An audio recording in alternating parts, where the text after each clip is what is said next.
The sales process is composed of start, change, and stop. It's just a cycle of action. It's just a cycle of action. Yes, just a cycle of action. If you really realize it's just a cycle of action, you'll realize why not closing is so damaging to you and for the other person. But if you look at the simplicity of the sales process, basically it's just start, change, stop. You start by getting into contact and creating the initial interest. How do you bring about interest? How do you get a person to be interested?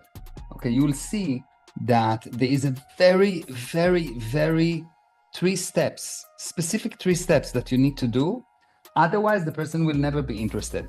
So you can be interested, but if the person is not ready, or if you're not interested in a specific direction, the person himself will never become interested. So you start with getting in contact, creating the initial interest. This is a very interesting point because the start usually seems easy, but in most cases, you never get to the end result of the start and you already got to change. Do you understand that in anything that you do in life, the start have an end result, the change have an end result, and the end have an end result. The stop has an end result. And if you don't realize what the end result of each one of those steps within the cycle of action, you will not be able to progress.